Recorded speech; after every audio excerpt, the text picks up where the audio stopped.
Can't be seen. I'm blurred. You're blurred.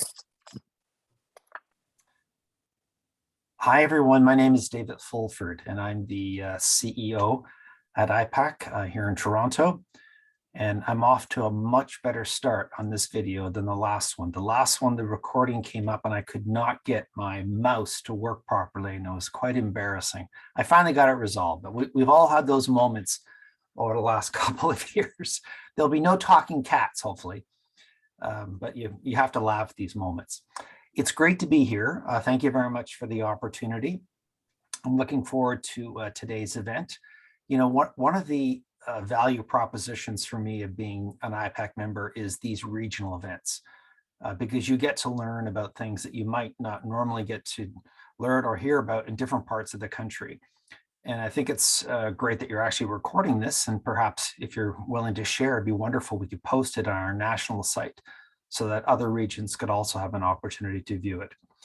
The topic that we're talking about today, of course, is one that is so important to all of us.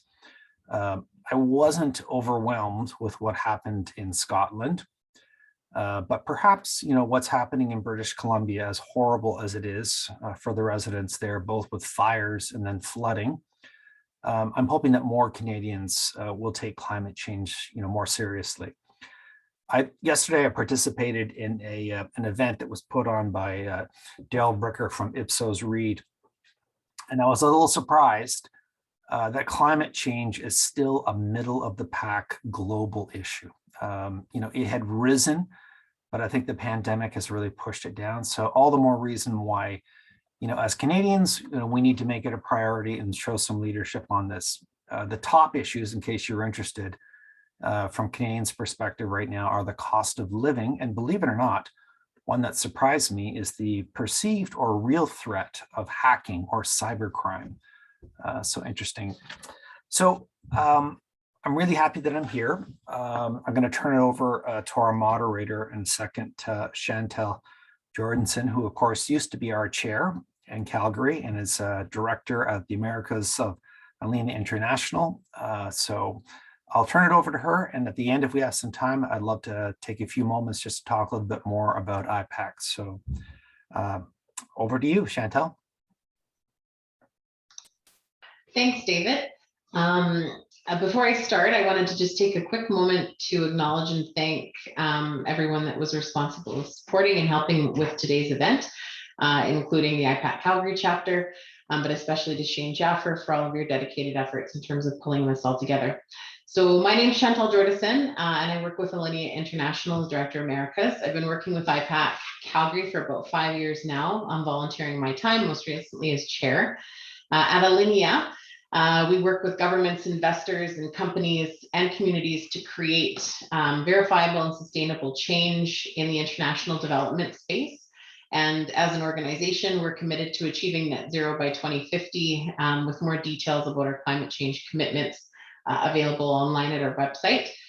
Currently, our organization Alenia is leading the implementation of various climate change projects around the world to strengthen public administration's capacity to make informed decisions in this space, including the most recent project that we're just starting up now, which is a Global Affairs Canada funded expert deployment mechanism project for climate change in Africa. Quite the mouthful. But the project provides targeted short-term technical assistance to eligible countries in sub-Saharan Africa in response to locally identified needs around climate change. So it's my pleasure to be here with you today to facilitate a conversation about Canada's net zero agenda, and more specifically about the impact of COP26 on Canada's net zero agenda.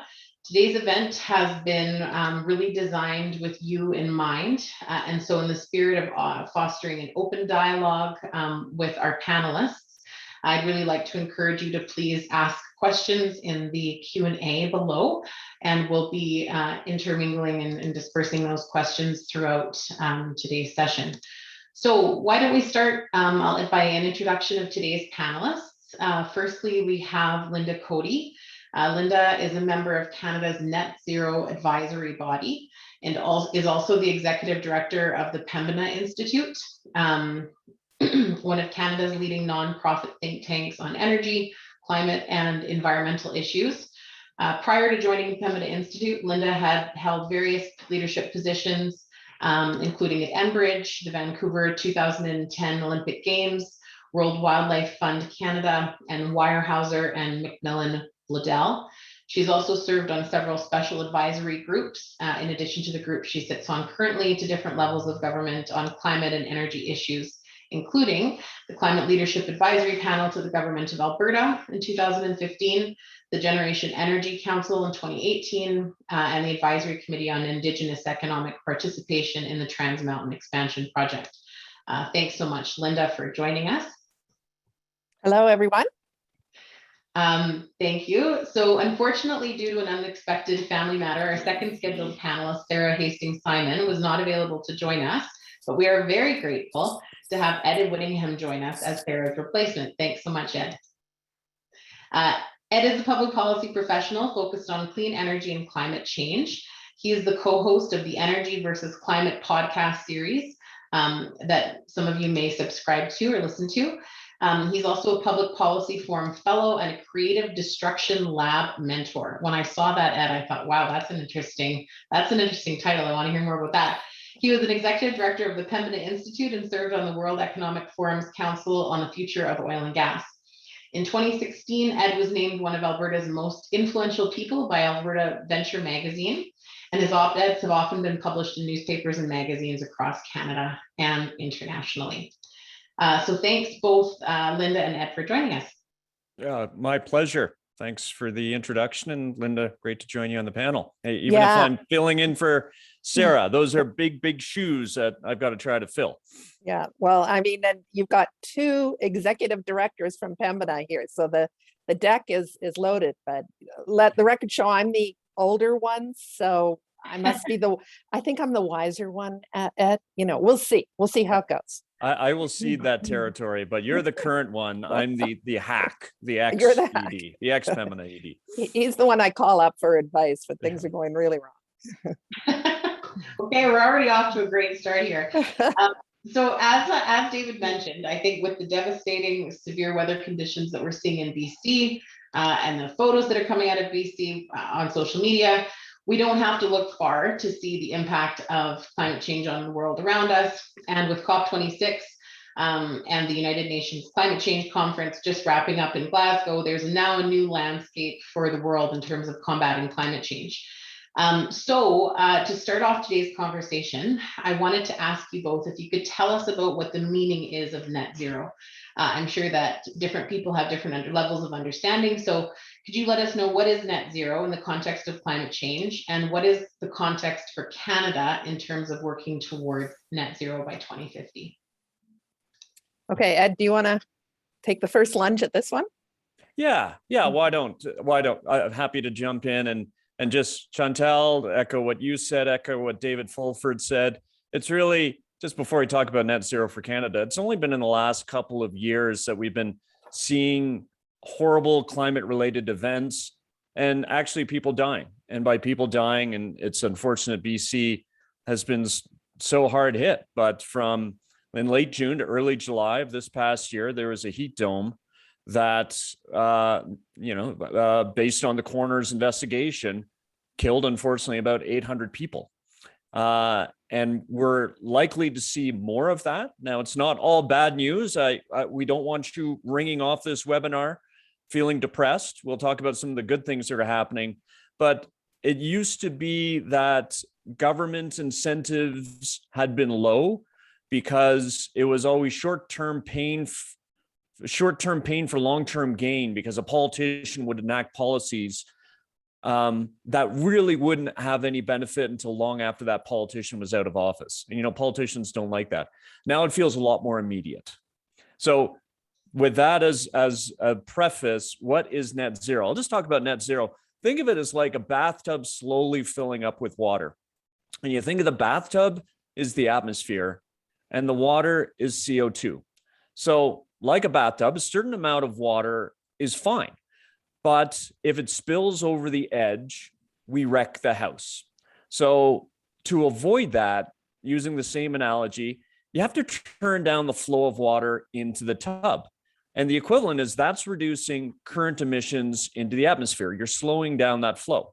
But like a bathtub, if you have a slow trickle, it's still eventually going to spill over the edge of the tub. So you actually need to drain some of the water out of the tub. And you may have heard of something called carbon removal, which is the process, and there are natural and engineered processes by which to do this. That is actually taking CO2 that's in the atmosphere and out of the atmosphere. And then you move it into air. You move it from air to rock, to trees, to oceans, to minerals, whatever it is. And by doing that, we get the tub back down to a safe level. And the perfect balance between water trickling into the tub and us slowly draining water out, that is net zero in a nutshell. So that's lots for me, Linda. All right, okay, that's pretty turn to good. you. All right, so Yeah. I'll just go in quickly after that with, it means net zero means human beings don't put any more greenhouse gases into the atmosphere than we are capable of removing from them. And if we can get to that stage, as Ed has said, the science tells us that we'll be able to stabilize global warming at 1.5 degrees Celsius. So that's the, the basic concept of the bathtub in and out, and you get to that stable point. And then another aspect to net zero that we can talk about if you're interested is that the concept does imply that you try to you reduce emissions as close as you can to net zero or to zero. And then you use some of the technologies that Ed was just mentioning around carbon removal or offsets. But I think that's another important part of this, is that you're supposed to, the concept is to drive down emissions as close as you can technologically, what's ever feasible, to zero, and then find other technologies and strategies to remove the balance. Yeah. And if I can build on that, we need that trickle to be as slow as possible. And that has to do with decarbonizing oil and gas, electricity, changing the way that we move around, changing the way that we heat our homes and our buildings to less to low carbon intensive ways. We can't rely on that drain hole in the bathtub being very big, because anything that we look at on that removal side, which, to be clear, we will need some, but it's going to be it's going to be a small hole, and it's only going to drain a small amount of that water. So the key thing, the number one thing, the most important thing, is slowing that water down to a trickle, slowing emissions down as close to zero as possible. And that's where, Chantel, you heard at COP, and you heard a lot about it in the warm up to COP2, where all the countries, including Canada, were submitting 2030 targets for emissions reductions, right? And so that's the milestone for 2030 that we need to get to achieve those targets in order to be on track for net zero, right? So, okay, Wonderful clear? You explanation. think we could, give a test now? Everybody would know what the answer is? Well, I really enjoyed both of you had a very good way of explaining it, and quite complimentary, because I think sometimes an analogy like you had, Ed, with the bathtub is very helpful. And then also kind of the definition of what countries are actually looking to achieve is also very helpful. So, in the lead up to COP26, Canada had some commitments it's made towards net zero, and we're going to, I think, be discussing more about that later. Can you tell us a little bit about where Canada fits in respect to other countries around the world with respect to its commitments around net zero? Sure. I'll jump in first, Linda, if you like. Canada, I think, is a leading country, if not the leader, within the G7. It has done many things, and especially since 2015 with the Pan-Canadian Framework, which, remember, at the time was an agreement across all provinces and the territories to do something significant on climate change. And not only was Paris unusual in that you get the whole world agreeing to do something, it's rare that you have that. It's really hard to point to any other issue, including taking out landmines that blow up kids, for instance. It's really hard to point to any other issue where you get 192 countries agreeing to do something.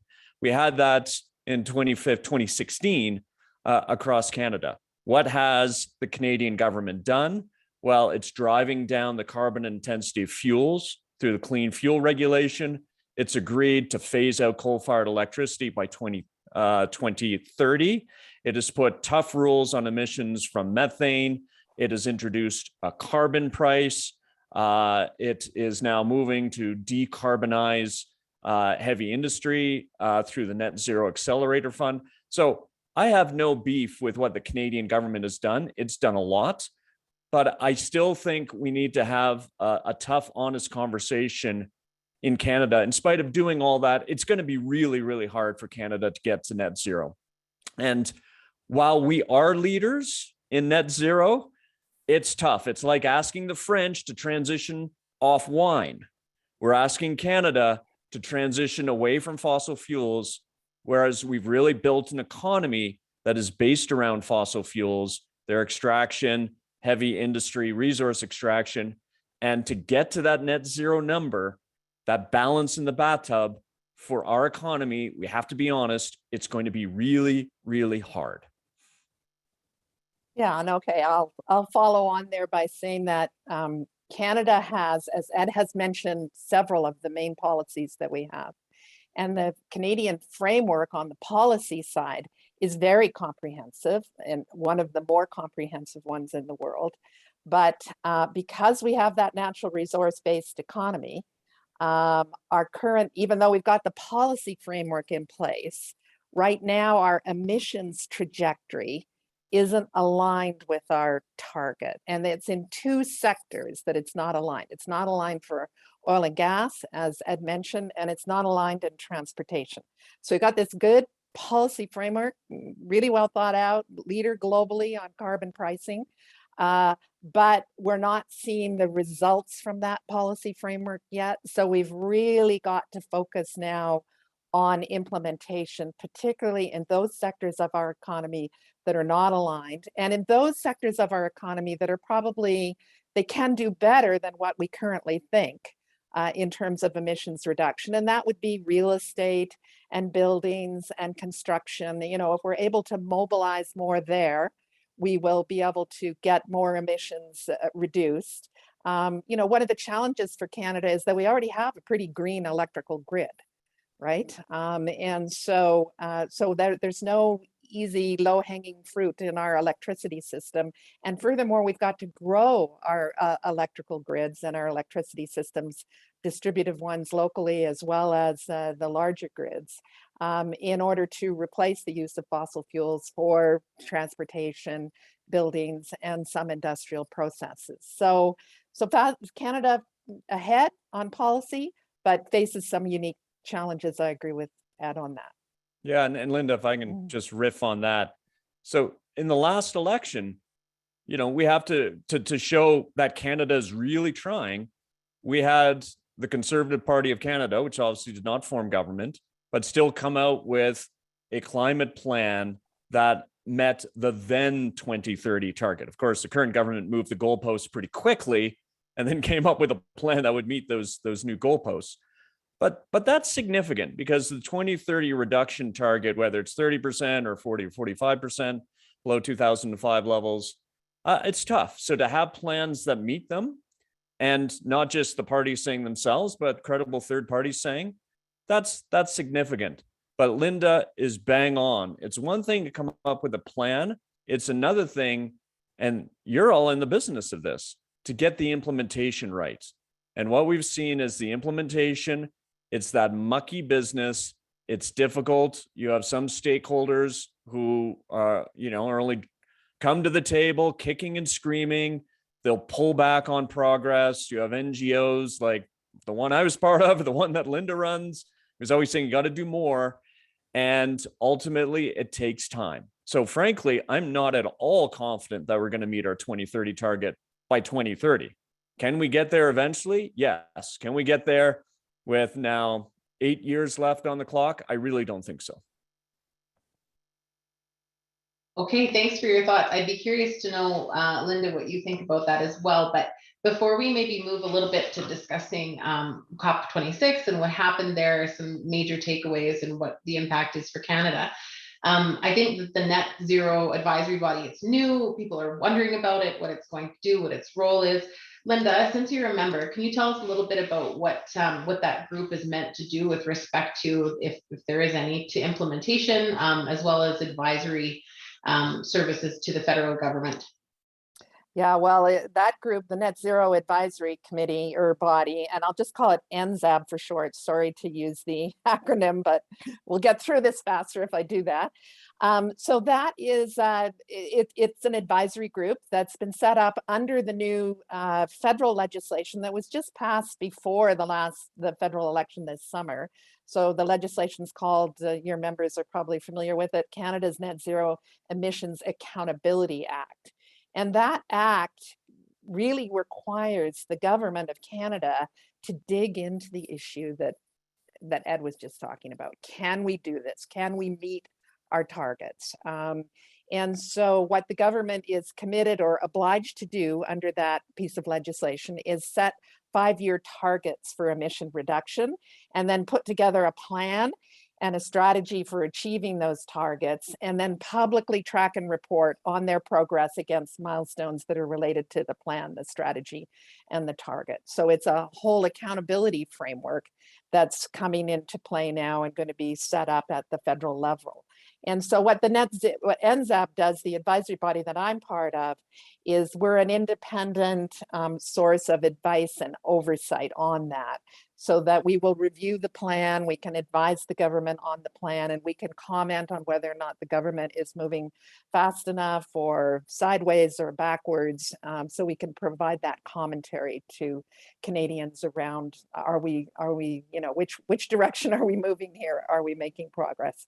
So I think the other thing I want to mention about that emissions plan is that it contemplates a number, a target, which is now 40 to 45% emissions reduction by 2030. But then within it, in terms of the major sectors of the Canadian economy, it's also contemplated that there would be what they call sectoral targets. So for transportation, for buildings, for oil and gas, for heavy industry, electricity, waste, agriculture. So within that big target are a number of smaller sectoral targets or individual sectoral targets.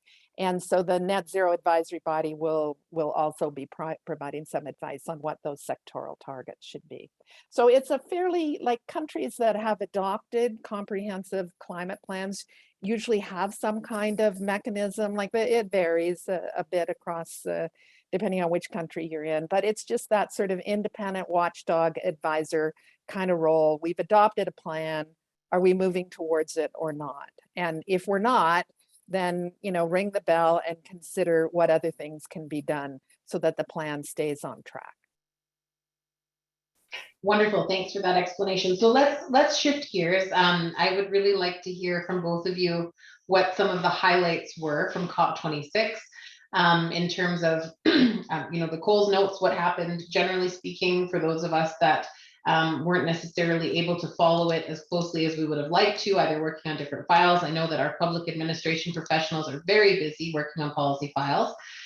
So what happened generally, and then what happened that was most important, do you think, for Canada in terms of not only the targets that you talked about, but also for meeting those targets and what you were talking about before, implementation?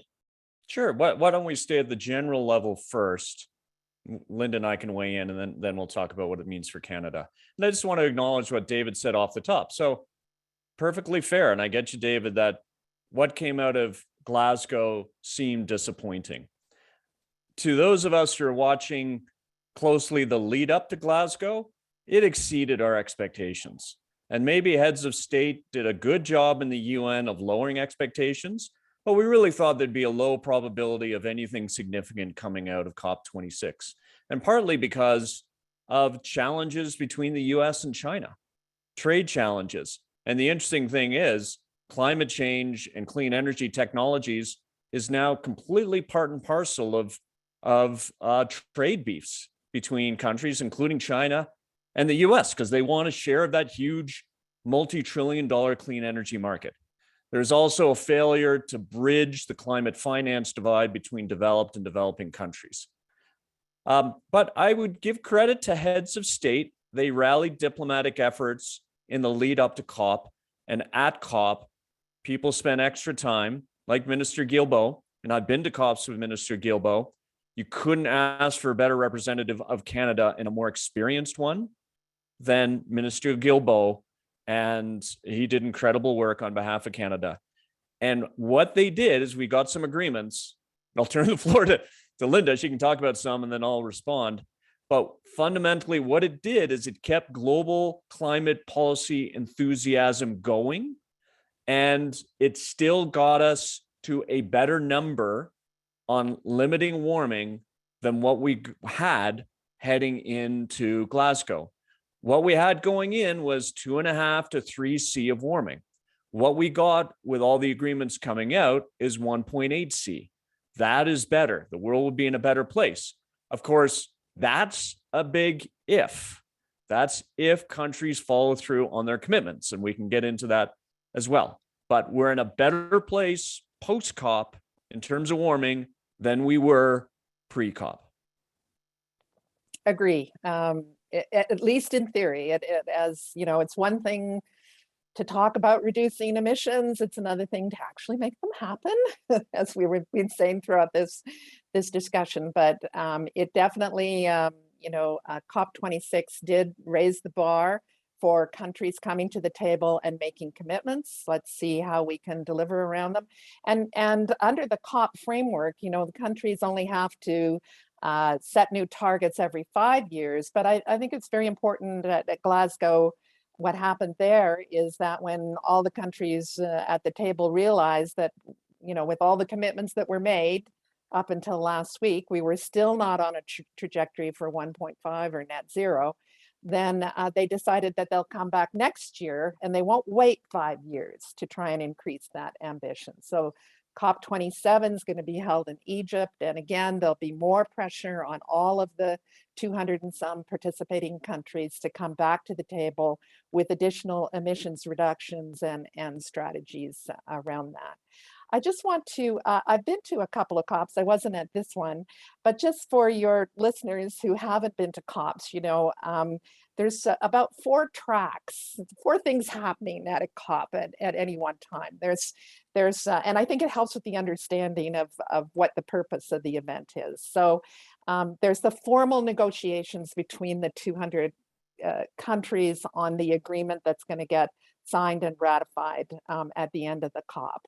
And then there's all kinds of, you might call them just sidebar agreements and announcements between different types of groups. And Ed and I'll give you some examples of that. The Global Methane Pledge was an example that came out of COP26 in Glasgow that had about 100 countries sign it. So there's all these sidebar deals that can happen and announcements, and some of them are with governments and some of them are with research organizations and some of them are with international aid agencies and financial institutions. And then there's the civil society component of COP, which you saw on the news a lot, right? So those were the demonstrations in the street. We saw youth there, we saw Indigenous leaders there, and that's designed to keep the pressure on those negotiators to try to get to some kind of agreement that kicks the can further down the road. And then finally, there's also, for lack of a better term, a trade show aspect of COP, where people come and they show, they display their technologies and their solutions and their products and services that can help accelerate emissions reduction. So there's, pavilions and lots of back and forth and commercial deal signs and all the rest of it. So those 4 things are going on simultaneously. And at this COP, we saw actually quite a bit come out of the negotiations. We saw very active sidebar deals, and Ed and I can talk about them, a couple of them. I've mentioned methane already. We saw a big presence by youth and Indigenous leaders and protests in the streets saying, this is not good enough. And finally, there were a lot of discussions and some deals signed for sure around some of the new technologies and solutions and investments that can accelerate emissions reduction. Yeah, and maybe one of those ones to highlight is there's a movement amongst many countries called Mission Innovation, and there's a joint mission statement for carbon dioxide removal, a separate carbon dioxide removal mission, which, to going way back to the bathtub analogy, we need that to slowly drain the water out of the tub. But some of the things, I mean, if you want to look at the highlights, Linda, as she said, mentioned methane, the coal target, it was watered down at the last minute.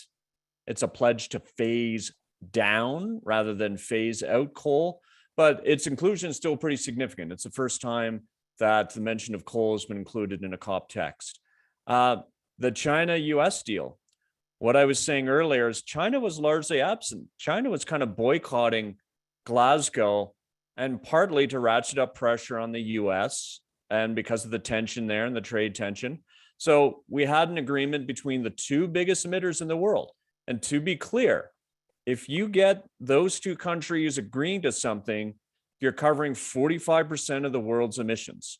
So any international agreement that doesn't include those two countries isn't really an international agreement worth the paper it's printed on.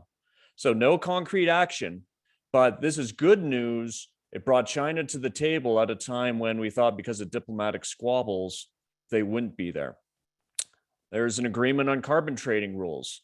It brings clarity to companies and some standardization. There's some big concerns amongst activists about it, but it's progress. And even little things like, well, I shouldn't say little things. Let me take that back. Take that back. Yeah, I said little things. Deforestation, and I made this Freudian slip of calling it little because it came out early and you don't expect deforestation deals coming out of COP. But a pact on deforestation could make a real difference. And this is, unlike the other deals, the side deals, this is the one that the main players signed up to. So not perfect, but lots there.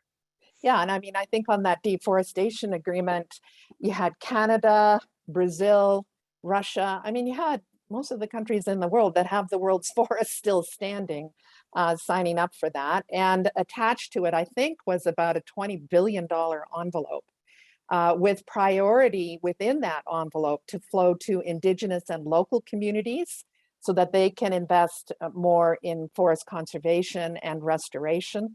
So setting up a bit of a pathway there, so really important. The other thing I would call out at COP2, in addition to the carbon markets framework, which Ed just mentioned, which has been 5 years in the negotiations, and it's controversial and it's complex. But still, you know, the view is that if you don't have that mechanism, that accounting mechanism and trading mechanism available at the global level, we're just not going to get to where we have to be by 2030.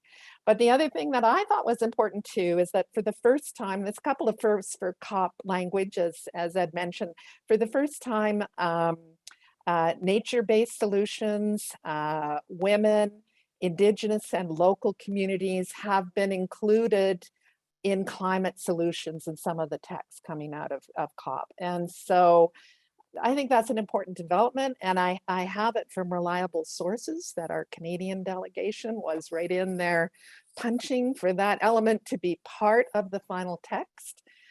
So I think that also sets the stage moving forward for inclusion or greater inclusion in climate solutions. And that has to be part of getting to net zero, because we can't just leave it all up to governments and industry and business. Communities have to be involved. So it might create more pathways for funding to flow, investment to flow into some of these other areas and opportunities for emissions reduction. And I'm just looking at my list here. And Linda, if I could add, I think because of that inclusion, we got the commitment to essentially cash for damage. And this time, this is the first time there's a recognition that countries that face catastrophic climate change events will receive help. Now, the details, the mechanism, the exact cash, that's been punted down the road to COP27 in Egypt. But it's important, as you know, I said off the top, where we're now having these deadly and catastrophic events happening on a more frequent basis. And often, unfortunately, due to the nature of them, it's often the equatorial and the mid-latitude states that are hit the hardest. Right. Oh, and I've got one more on my list here too that we haven't hit on yet, Ed. So it's the global financial sector stepped up at COP. And again, another Canadian, Mark Carney, former governor of the Bank of Canada, former governor of the Bank of England, and also a UN special envoy on climate and finance. There was announcement, I think it was 450 banks and insurance companies and financial institutions that are committing to incorporate net zero goals within their financial planning and within their portfolios. They've also committed up to $130 trillion. It'll be interesting to see how this funding flows at $130 trillion to go to emissions reduction at a global level.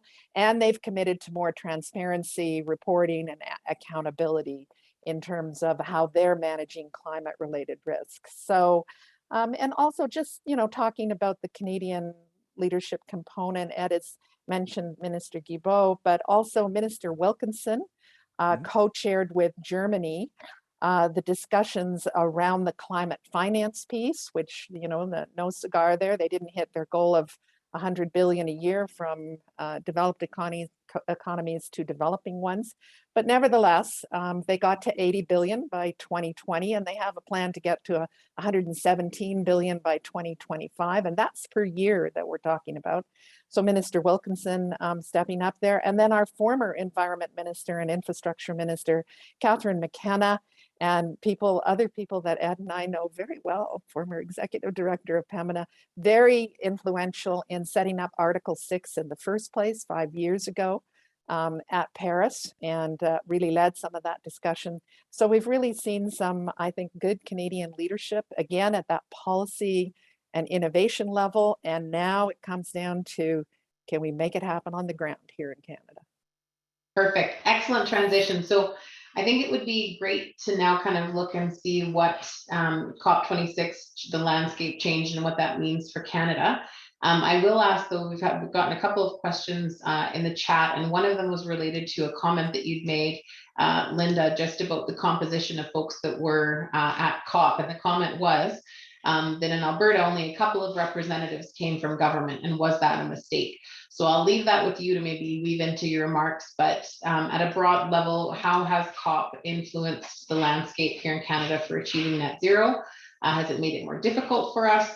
Any comments you have, and then maybe we can move into some of the questions that we're getting from the rest of the group. Sure. Ed, go. Yeah, thanks. I'll weigh in. And poor Chantal, you're realizing you get a current Pembina executive director and a former one on this topic, and we'll pull our own chatty Pembina cords. Yeah. Maybe that makes your jobs moderator a little easier. I don't know what it means for Canada. I mean, it hasn't changed Canada's plan. Like, Canada really in the last election only brought one new shiny object to COP26 to put in the storefront window, and that was the emissions cap on the oil and gas sector. Everything else they brought, you could trace back to the Healthy Environment, Healthy Economy plan from December 10th, 2020. What does it mean broadly? There's great alignment on climate change. There are fewer and fewer voices who are arguing against climate action. So Canada, there's just that much more impetus to get its act together. It's also with what we've seen recently in Canada, it's, the timing, I don't want to call the timing terrific, because you never wish a bad thing to happen, but it's significant that it's happened around COP, as we're realizing we've got a problem. If something can't go on forever, it's got to stop. And anyone who's experienced flooding, like anyone in BC, knows now what we're talking about. And lastly, I'd say, what does it mean for Canada? And I would go back to pre-COP. In fact, the IPCC, the International Panel on Climate Change, produces science-based reports that inform these international summits. And if you looked at released one in the summer, the physical science basis, and it was unequivocal in fingering the burning of fossil fuels as the primary cause of climate change. And it used language that 20 years ago would have struck one as language used by, say, Greenpeace. And now it's being used by UN Secretary Generals. So the pressure on fossil fuel producers in this country is just going to get that much more intense over the next little while, over the short and over the midterm. They're feeling that pressure. Yeah, and I would agree. I think that COP as a whole, puts the pressure on Canada to deliver on our policies and our commitments. And that means a deeper dive into every sector of our economy now, to see what we can do on emissions reduction between now and 2030, and then 2030 to 2040. Another friend of ours, Peter Terzakian, who frequently hangs out with me and Ed and others here in Alberta, and he puts it this way: we've got to, put the fire out and then think about how we want to remodel the kitchen. So between now and 2030, we've got to move on getting those emissions down, right? And then we can think, some of these longer term technologies, early stage technologies, Ed was talking about carbon capture and removal, then those can start to come into play more past 2030. I don't know, Ed, if you would agree with that, but anyhow, but that is the priority is, we've got to focus on getting as many emission reductions as we can between now and 2030. And that's probably through energy efficiency and expanding clean electrification in Canada. And at the same time, we've got to be investing in those next stage technologies that can then pick up the baton in 2030 and take us through to 2040. So it's put up or shut up time for Canada, I think. And I'll match Linda's Peter Terzakianism with another Peter Terzakianism. And he writes and talks about the 3 stages of energy transition. There's disruption, denial, and transition. And I think it's clear in Canada, we're in the early stages of transition. We've gone through now, particularly in the oil and gas sector, a half decade or more of disruption, but there are still a lot of people caught in denial and misunderstanding, including in the province where I sit. And we have to move them through that stage ASAP. Maybe I'll weigh into the question of Alberta's absence at Glasgow. And I was at a dinner that Terzakian hosted for Minister Wilkinson, a small group dinner last week. And I took a particularly pessimistic and cynical view of their absence, whereas you had many people from the energy sector who were at Glasgow. And others in the room said, no, the current Alberta government, it gets it. It just doesn't necessarily know what to do. But I think attitudes toward climate have been sharpened and become more expansive compared to a couple of years ago when that government was first elected. So I had a bunch of others around the table, 8 of them saying, Ed, you've got it wrong. They really get it in Edmonton, but they're just struggling to figure out how to make that square peg fit in a round hole. And the square peg being the oil and gas sector fitting in that round net zero hole. Yeah, and I would give a shout out to Steve McDonald from the Alberta government, who did, I think, attend Glasgow, Ed, and he is the CEO of Emissions Reduction Alberta. And Emissions Reduction Alberta has been at a number of COPs the last couple of years, and has always been, very involved with engaging and looking on the solution side and driving that emissions reduction, really spearheading a lot of the innovation and the investment that's happening from the carbon levy here that's on heavy industry in Alberta. So I would say the government of Alberta did show up. They didn't, maybe not, a cast of thousands, but I think that people who are decision makers, certainly had their finger on the pulse of what was going on over in COP and will not be surprised by the results. And groups like Emissions Reduction Alberta are on the forefront there, and we've got to give them every bit of encouragement to keep going. Wonderful. Thank you so much. So I'm just going to introduce a question that I've got here from one of our participants, Travis. And the question is more, I think, more specific to some of the technicalities within agreements. So do you think that Canada and other countries should be able to enter joint crediting mechanisms, or JCMs, with developing countries to facilitate global emissions reductions. This relates to Article 6 of the Paris Agreement and still not properly addressed IMO. So that's the question. Over to you. Yeah, so I'll take the first crack. And I am by no means any kind of Article 6 expert. And yeah, we didn't make a lot of progress in Article 6 in Glasgow. And Linda spoke about its introduction and the Canadian fingerprints on its introduction in 2015 in Paris. Should it exist in principle? Yes. Should it be tightly applied? Well, I'd say like any kind of offsets or crediting mechanisms mechanism that we have here. And we've got a crediting mechanism with a clean fuel regulation. We've got an offset mechanism in the output-based pricing system, which is, our federal form of carbon pricing. Yes, but we should have a very narrow portal through which a project must pass through in order to be considered as genuinely reducing emissions. And so Article 6, yes, but I get very nervous when I hear irrational exuberance amongst some of the folks, in particular the oil and gas industry, about, say, Canadian LNG and whether it should qualify as an Article 6 crediting mechanism. And the rough math, or the hypothesis being, if we ship LNG over to China and it displaces coal, then it's a reduction and we should be able to provide those credits to the world or use those credits to meet our international obligations. And there, I think you get into a very, very tricky terrain. And when you dig into those numbers, often they do not add up, and they don't add up pretty quickly. So yes, in principle, devil's in the details.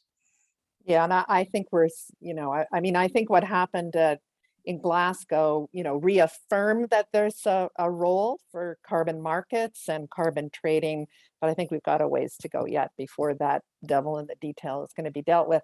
But I would say this is that, every different province or US state coming up with their own crediting and approach to this is not very good either. So it is good to have some rules that apply across the board, that require verification so people can't double count, that require auditing, and that kind of high level of transparency and accuracy around it. So we got to make progress on this. We can't have everybody going off in their own direction. And as Ed said, that's just going to lead to some outcomes that are not going to be very good. So it's good to see it moving ahead. It is complex. It is fraught. There's no doubt, with all kinds of tensions. But I think as long as we keep our eye on the ball, that it's emissions reduction first, and this is, the offset and trading market is not a way to avoid those reductions, but it's a way to deal with the ones that at the end of the day, we get close to home, but we're not quite home yet. And then we can use those mechanisms for that and those technologies for that. So, I think if you've got the principles right here, it should work, but there's going to be lots more discussion about this.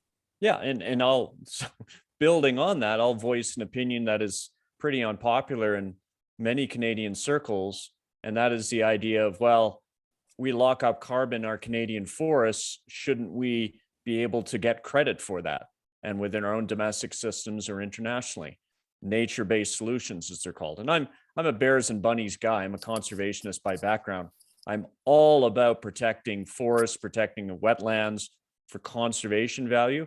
I also get very squeamish when we talk about trying to lock carbon up in wood, when that carbon will go back into the atmosphere. It's just a matter of time, in order to give license to polluting companies to emit more fossil fuel-based emissions, taking that carbon out of the ground, putting in the atmosphere, and saying, well, just because we have carbon that's part of the carbon cycle locked up in wood, that's subject to degradation, it's subject to fires, all that can go up into the atmosphere in an instant, then I get very, very nervous and think the rules around that should be exceedingly tight. Right. And just a little bit of a devil's advocate on that, then I agree on mitigation, but I also, nature-based solutions are very important for adaptation and resilience. right? So, different markets are likely, I mean, I'm not a financial expert on this, but I think different markets will emerge in that adaptation and resilience in those categories.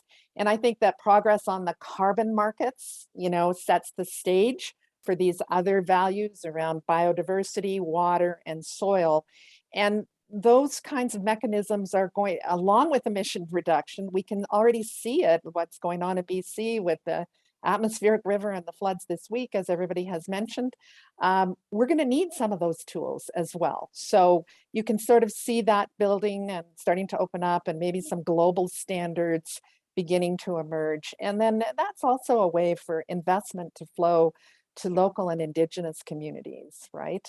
And that can be a very important, again, for resilience and adaptation. And those are critical too, because we've already got climate change. We're not going to stop it. It's happening. And we've got to have some new tools for dealing with it as it's actually happening. And it doesn't have to all be just about carbon. It can be some of these other values too. But the frameworks we set up for carbon may help with these other values as well. And particularly if the financial sector is starting to engage more now. So I think there's lots of room for creativity here. And it'll be very interesting to see how this emerges. Yeah, I agree with that. Let's just call it what it is. It's funding for adaptation and resilience. And let's just be careful to say, and therefore we allow a polluter to go ahead and pollute fossil carbon into the atmosphere for that benefit. But I think Linda and I are agreeing on that point. Yeah, but if you set up the rules properly, you should be able to zoom that home. Okay. There you go. Sorry. You got two Pembina EDs agreeing on most things with a slight sliver of difference at one point, but that's part of it. So I'm just looking at the time. We have about 5 minutes left in our presentation time here today. So I wondered if just one last question, and it's mainly to give just a brief, a couple of sentences to kind of give some food for thought for our attendees. So a lot of the discussion so far has been around kind of politics. It's been around some of the implementation, around the goals. The question is this: what role do you see public administration officials playing in Canada's net zero future? And again, just kind of some closing thoughts before we pass it over to David to close us out for the conclusion of the session. Okay, let me take the first one at this one, Ed, because I think public administration officials have a critical role to play in implementation, and that it's all about implementation now. No more talk. Let's, as we've said, you got the message from this discussion that we've got to just do it. And I think they have a very important role to play, because climate solutions go across jurisdictions and across economic sectors and across social sectors, right? So if you don't have public administrators in British Columbia and Alberta working with groups in Ottawa and elsewhere in the country, municipally, federally, provincially, we're just simply not going to make it. So my message to your group is, you got to be the glue here, because sometimes the politics we've seen, they're very divisive, right? And they're polarizing, and we can't let those divisive and polarizing politics stop progress. So I think you're a very important player in what's got to happen here in that cross-jurisdictional collaboration, no matter what the rhetoric at the political level might be. We have to get municipalities, provinces, territories, and the federal government rowing in the same direction here. It's up to you. Can you help? Yeah, very well said, Linda. In my consulting work, I deal with a lot of public officials. I deal with bureaucrats.